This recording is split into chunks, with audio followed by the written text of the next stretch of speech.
Sometimes I do think this is like a Saturday morning cartoon. It isn't? With my companions. I thought we were laying down the audio. We need some special powers. The animations. Yeah, we do. Well, that one show, I'm jealous. They have puppets. I mean, the people from Yukon, I know you're big puppeteers up there. Why? Maybe you can make some Rob Dibble show puppets for us. I thought I was a puppet. Oop. I think I've been a puppet for many, many years in my own mind. Who are the Yankees going to get now? Well, right now it's DJ LeMahieu and Cabrera are going to handle third base, which is what they were doing before they got Jazz Chisholm. Which I'm like, Right. But here's the thing, man. He's a spark plug. That dude's a spark plug, and if he has to go on the IL, and God forbid, listen, I've said this for years. It physically makes me ill when I hear, and another Dodger pitcher, by the way, has to get Tommy John. They have had so many injuries over the last few years. In fact, in the last 2 years, there have been more Tommy John injuries than the entire decade of the 90s. Think about that. And that's the major leagues. That's not kids. Tommy John that's not injuries. All that's the Tommy John surgeries. Surgeries are different than the injuries. But sometimes we get them without having to need them. Very rare. Very rare. If you get that injury, like Chisholm, usually if it's a torn UCL, you need the surgery to repair it. Very rare a guy will survive and continue to play without. Now, I know football guys have done it, and hockey guys have torn rotator cuffs, things like that, where they don't have to go throw a game. But for that guy, it sucks. Everyday players, man. That's a rare injury for an everyday player. And I saw it the moment it happened. I was watching it live. He dove in to hit kids. I tell this to my kids. You hate this. Do not dive into home plate. It's one thing if you got to go in with your feet to try to push the catcher off the plate. You dive, man, and you are putting your arms, fingers, elbows, shoulders, neck, everything at the mercy of the catcher. And it is a very dangerous maneuver to dive into home plate. So just look at Jazz Chisholm. And I'm not saying it's easy. I've seen Moises Alou dislocate his ankle. I saw Robin Ventura dislocate his ankle sliding into home. I saw Tom Browning blow out his ACL, MCL sliding into home. It's still one of the most difficult plays, even though the catcher's supposed to give you a path, quote unquote, I'm doing air quotes right now, path to the plate. Whatever that means, there's still really good catchers that can block the plate without blocking the plate and injure you if you dive head first. So when Chisholm swooped in, had to shove his arm through to hit home plate to score the run, you could see when he got up, he was shaking his arm and shaking his elbow because something was wrong from the get-go that he had hurt his elbow. All right, what about mixing and matching some things? Because Rizzo's still on the IL. Don't know if he's ever going to come back and what he's going to be like if he does to play first base. You have to fill that role as well on that corner. You have Austin Wells who could play the position. Then you'd have to have, I guess, Trevino is still on the IL as well. So you got to go down to Navarez for your catching duties. Or if you want, they do have Jorbit Vivas, who they brought up about a month ago, then they sent him back down to AAA. He was a part of a deal a long time ago with the Dodgers, and that's how he's in the Yankee organization. But he is the most viable pipeline guy, a minor league guy that they could bring up and make that happen. The team seems to love Jahmai Jones.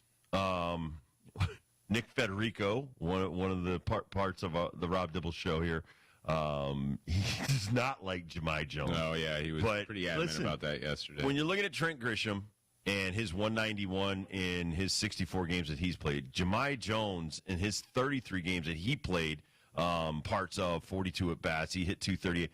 You have to have constant work. That's one of the reasons why people think it's demotion to go back to the minor leagues. No, actually, it's like you're going down there to play. You're going to play every day. You're going to get 4 or 5 at-bats every day. Yeah.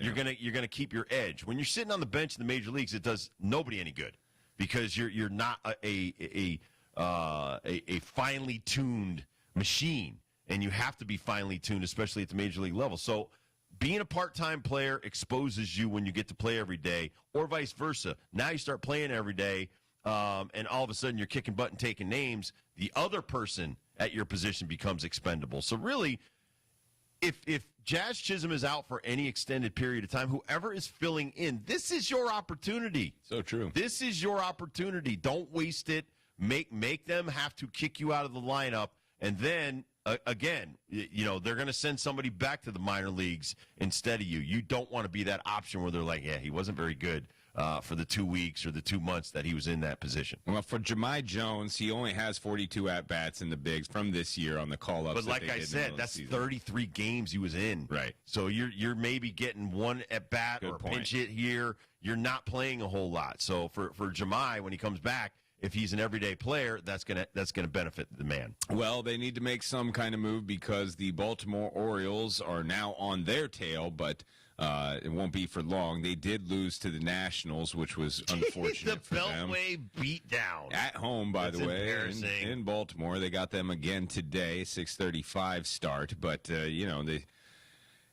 and the Yankees aren't looking about the division. The Yankees win the division, they get bounced from the playoffs. That's an unsuccessful year for the New York Yankees. The Yankees are looking at the World Series, and Jazz Chisholm was a huge addition at the trade deadline. For them to have to replace that, they've got to figure it out faster than what they're probably used to just because of the Baltimore Orioles and everyone else. By the way, Bobby Witt Jr. hit another home run today, number 24 for that young man. 4-1 was Kansas City over the Twins. That's a highly contested matchup between those two wild card teams. And then in another one that just started, people hadn't even dusted off their seats yet. It's 4-0 Diamondbacks in the end of the first inning. That is Colorado living up to their bill of not a very good team. Looking at the wild card standings right now, Boston now a game and a half behind the Kansas City Royals. I don't know if they've factored in that win yet on Minnesota today. Right now, the New York Mets with the loss last night. Don't worry, Braves lost as well, so still 2 games back from Atlanta.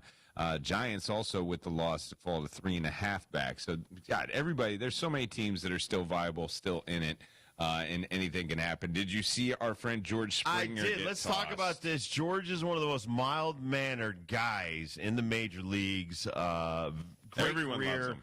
Great Umpires postseason love him. player. Everybody, Coaches love him. everybody. Fans He's love him. One of the most respect. He's like Cal Ripken Jr. He's like an ambassador without even retiring. These guys love this guy. He's like Jerry West, being the symbol of the NBA. So he got drilled, and he knew he got hit. He gets hit in the foot, back foot. But the umpire says, no, you didn't. They do a replay, and they're like, nope, where the call stands, you weren't hit. He knew. This is his words, not mine. He goes, I know the rule. He knows the rule. I was just in a kind of shock at the time. So if you argue the replay call in that situation, it's an automatic ejection. But I was going to argue because I know I was right. I know I got hit. I agree with George Springer 100%. And it's George Springer again. It's George Springer. If George Springer is arguing, right, I kind of get it's like E.F. Hutton. Right. When he talks, I shut up. Or Tony Gwynn. When he doesn't swing at a pitch, it's probably a ball. Wade Boggs. These guys, they know the strike zone. They're Hall of Famers when they're like it's funny because I love listening to these jabronis that think George Brett isn't an authority on hitting. George Brett was one of the greatest hitters that ever played. But when those guys argued calls, and I brought this up to you before. So Nolan Ryan threw a pitch to George Brett one time, and Kevin Kennedy was the manager of the Rangers at the time. And he's arguing with the umpire, and he's like, that's a future Hall of Famer on the mound. And the umpire shoots back, that's a future Hall of Famer standing in the box. So who do you want me to give the call to? Really? Nolan or George? So that kind of stopped Kevin's argument right there in its tracks. But that's what I'm saying. If George Springer is arguing, dude, I got hit in the foot, he's not – of anybody that I would think is trying to get to first base, George wants to stand there and hit. He's not begging to try to get on base. More sons in Major League Baseball, former Major League Baseball players. We haven't talked about this yet. Will Wagner made his Major League Wagner's Baseball. boy. Billy Wagner's son. Will Wagner was like on the horizon. So That's true. Awesome. It's another Blue Jays story. Awesome. Kind of having a weird year, but the Blue Jay, Will Wagner, now hitting .625. First at bat, roped the double. And so I played the clip for my wife, and she's like, "Who's that on the play-by-play?" I goes, "It's Buck Martinez. Oh, He's yeah. doing the color." She love him or what? Buck. Oh yeah, she loves him. Excellent. Oh, I loved him. He has that great hair. I'm like, yeah, he does have great hair. Yeah, does have great hair. But yeah, so his first at bat, he rips a double, and they're like, and got away, Buck Martinez. That's a great hit for Will Wagner. His first major league at bat, he gets a double. Yeah, I mean 3 for 4 against the Angels first time and a double. Hey, who's that on the call? He got 2 doubles yesterday. He's got 3 doubles already in 2 games, 8 at bats. He's 5 for 8. He's got 3 RBIs. He's only struck out once. He needs to learn. That's not how you do it in the bigs. But my man, Buck Martinez, dude. First of all, he's been doing that job for like 20 years. We worked together at XM on the MLB channel, and no better man that I've ever. That is one of the finest humans I've ever met. But he played 17 years as a backup catcher in the major leagues. What a great career! 17 years, and now he's been a broadcaster for like the last 40. That guy, that's a guy that's fallen in it a few times. Red Sox got the Rangers once again tonight. That's a little 6:10 first pitch. We already told the Yankees another one with Bruce the White Bochy got Sox. tossed last night. Or Oh, was it the night really? before?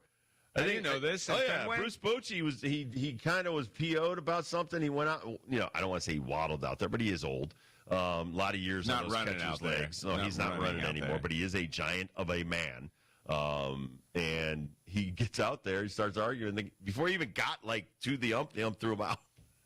Umps are not entertaining these conversations right now. But they're boring. Listen, I agree. We want to see arguments. People want to see arguments. No, I'm watching this. Poor guy. You'd think they want to protect their job. The argument is part of your job right now. You want to be visible as an ump. I think this all the robots time. are coming, people. I think this all the time. Like, I don't know, Kurt, if it's like. Matthew Stafford, tight hamstring.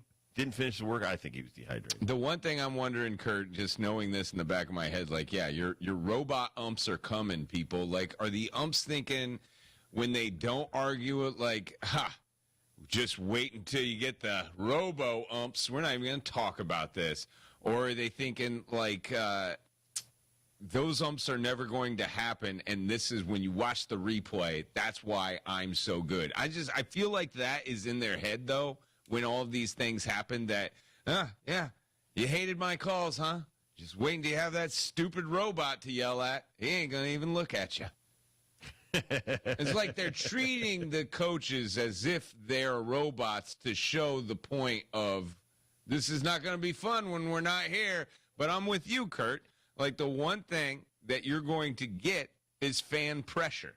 And if you have fan pressure to Manfred saying, stupid robots don't even argue with it. There's no entertainment. Bochy's waddling out there, and he's talking to the air. He's talking to a laser zone. He wants to vent his frustration. Exactly. He wants to vent. We want to see him vent. Because George Springer never says a whole lot. Let's give you what he did say at the end of this whole thing. He goes, I don't need to see the replay. I'm not going to say if it didn't hit me or if it did hit me. I know it hit me in the foot, but it is what it is.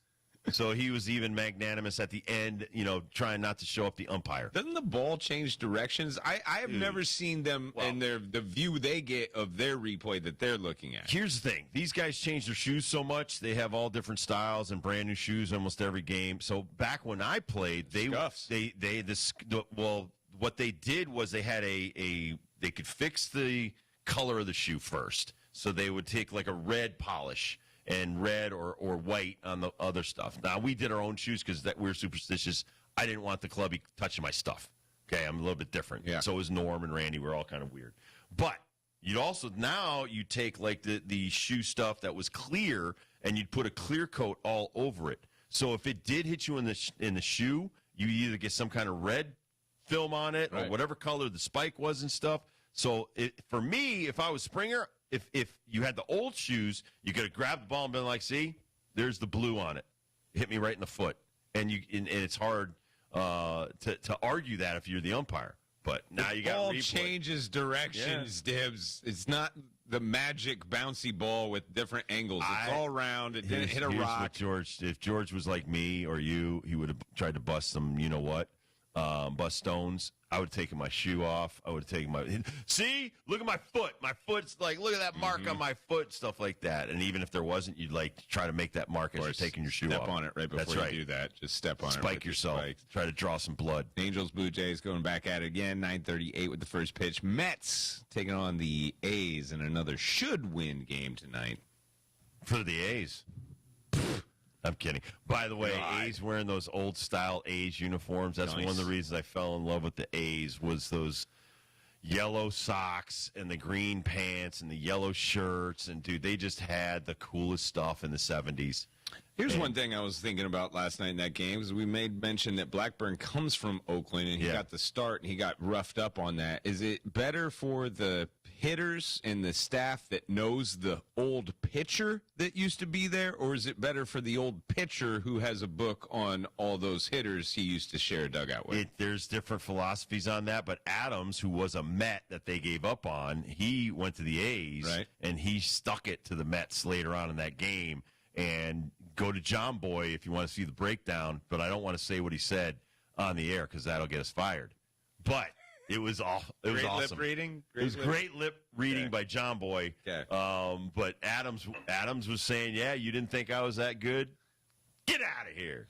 Can we circle all the way back to Jazz for a second? I got a little bit of a true-false. How about that? We'll put it this way.